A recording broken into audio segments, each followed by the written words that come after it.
Hello everyone, my name is Sudeep and today I am the mentor of you. আমাদের C ল্যাঙ্গুয়েজের class আজ থেকে শুরু হতে যাচ্ছে এবং প্রথমেই বলে রাখি যে এই প্লেলিস্টটা কাদের জন্য। আসলে এই প্লেলিস্টটা তাদের জন্য যারা ভার্সিটির প্রথম বর্ষের প্রথম সেমিস্টারে কেবলমাত্র পা দিয়েছে এবং জানেই না প্রোগ্রামিং জিনিসটা কি। তাদের প্রোগ্রামিং সম্পর্কে, প্রোগ্রামিংয়ের এনভায়রনমেন্ট সম্পর্কে যে ধারণাটা দরকার সেটা থাকে না বলে অনেক সময় দেখা যায় শিক্ষকেরা যে লেভেলের একটা স্টাডি করায় সেটা বেশিরভাগ স্টুডেন্টের মাথার ওপর দিয়ে চলে যায়। এখন তোমার ক্ষেত্রেও যেন বিষয়টা সেম না হয়ে দাঁড়ায় সেজন্য এই প্লেলিস্টটা তুমি আগে থেকে করে রাখতে পারো, যার ফলে প্রথম দিন থেকে তুমি শিক্ষকের সবগুলো কথার সাথে ইন্টারাক্ট করতে পারো এবং সবগুলো মাথার ওপর দিয়ে না পাঠিয়ে নিজের মাথার ভিতরেও ঢুকাতে পারো। এছাড়া অনেক সময় দেখা যায় যে অনেক স্টুডেন্ট চায় আমি সিএসসি রিলেটেড কোনো একটা সাবজেক্ট নিয়ে ভর্তি হব এবং আমার এখন হয়তো সময় আছে আর কিছু একটা শেখার। তো সেক্ষেত্রে তুমি সি ল্যাঙ্গুয়েজটা শিখে রাখতে পারো, যার ফলে ভার্সিটিতে যখন পা দিবা তখন তোমার এই 2 থেকে 3 মাস সময় নষ্ট করে প্রোগ্রামিংয়ের এনভায়রনমেন্টটা বোঝার দরকার নেই, তুমি প্রথম থেকেই জানো। সেহেতু তুমি প্রথম দিন থেকে সবগুলা ক্লাস অ্যাটেন্ড করতে পারবা এবং বুঝতে পারবা। এবং যারা নন আইটি ফিল্ডে বা নন সিএসসি ফিল্ডের তারা যদি চায় যে প্রোগ্রামিং সম্পর্কে জানতে, তাহলেও তারা এই সি ল্যাঙ্গুয়েজ দিয়ে শুরু করতে পারে এবং একটা বেসিক বলবো না, স্ট্যান্ডার্ড ধারণা নিয়ে আসতে পারে প্রোগ্রামিং সম্পর্কে। এখন আসি যে বাংলাদেশে তো হাজার প্লেলিস্ট আছে সি ল্যাঙ্গুয়েজ নিয়ে, কিন্তু এতগুলো প্লেলিস্ট বাদ দিয়ে আপনারা কেন এই প্লেলিস্টটা করবেন?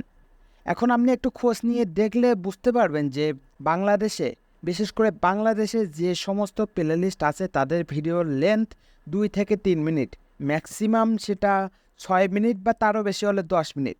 ধরে নিলাম একটা ভিডিও 10 মিনিট। তো আপনি একটু বুকে হাত দিয়ে বলুন তো যে 10 মিনিটে আপনি কি শিখবেন? ধরুন আপনি 10 মিনিটে একটা টপিক শিখে ফেললেন, কিন্তু সেটা যদি ইমপ্লিমেন্ট করে আপনাকে কেউ না দেখিয়ে দেয়, প্রথম থেকেই সি ল্যাঙ্গুয়েজ কেন পৃথিবীর যে কোনো প্রোগ্রামিংয়ের প্রতি আপনার ভালোবাসা জন্মাবে না। কারণ যে কোনো কিছু শিখলে সেটা কোথায় ব্যবহৃত হয় এবং কিভাবে ব্যবহৃত হয় সেটা যদি আপনি না জানেন, তাহলে সে শেখাটা আপনার সম্পূর্ণ হয়নি এবং যার ফলে আপনার শেখাটার প্রতি ভালোবাসা জন্মাবে না। একই রকমভাবে যদি আপনি কোনো টপিক শিখে সেটা ইমপ্লিমেন্ট না করতে পারেন, তাহলে প্রোগ্রামিংয়ের ওপর আপনার যে সুপ্ত ভালোবাসাটা আছে সেটা জন্মাবে না। একসময় আপনি প্রোগ্রামটাকে হেট করতে থাকবেন। এছাড়াও যদি আপনি কিছু প্লেলিস্ট দেখেন যে হুবাহু W3 প্রোগ্রামারিজ এদের প্লেলিস্ট বা সূচিপত্র কপি করে হুবাহু টপিকগুলো কোড করে দেখিয়ে দিয়েছে, কিন্তু আমার মনে হয় যে এটা রিয়েল কোনো অ্যাপ্রোচ না প্রোগ্রামিং শেখার। এমনভাবে শিখলে যে কোনো স্টুডেন্ট খুবই দ্রুত তার যে সুপ্ত ভালোবাসা সেটা হারিয়ে ফেলবে প্রোগ্রামিং থেকে। তাই আমি এই প্লেলিস্টে এমনভাবে সাজিয়েছি যে প্রথমে আমি আপনাকে টপিক বুঝাবো, দেন সেই টপিক দিয়ে কোন ম্যাথ সলভ করা যায় বা নতুন কোনো ম্যাথ আইলে কিভাবে এই টপিকগুলো ইউজ হতে পারে সেটা আপনাকে কোড করিয়ে দেখিয়ে দেব, যাতে ভবিষ্যতে কোনো প্রবলেম আপনাকে বাধা দিতে না পারে।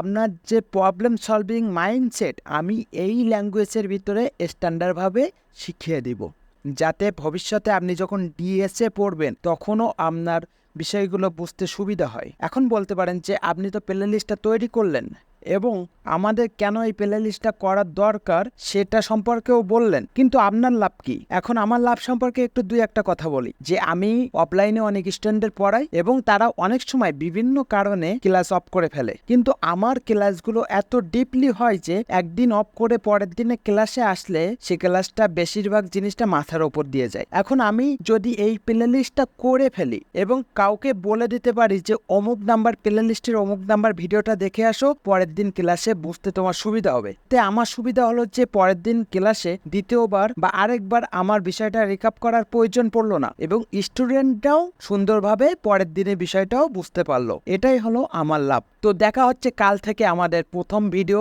এবং আশা করব যে সবাই প্লে লিস্টে ভিডিও প্রথম থেকে শেষ পর্যন্ত শেষ করবেন এবং একটা স্ট্যান্ডার্ড মাইন্ডসেট তৈরি করে ফেলবেন প্রোগ্রামিংয়ের ওপর। এবং আমি গ্যারান্টি দিয়ে বলতে পারি এই প্লে লিস্টটা শেষ করার পরে আপনি যখন C++ বা জাভাতে জাম্প করবেন তখন আপনার ম্যাক্সিমাম হলে 5 দিন সময় লাগবে একটা ল্যাঙ্গুয়েজ থেকে আরেক ল্যাঙ্গুয়েজে জাম্প করার। তো all the best for everyone. Video শুরু হবে কাল থেকে, সবাই রেডি থাকেন।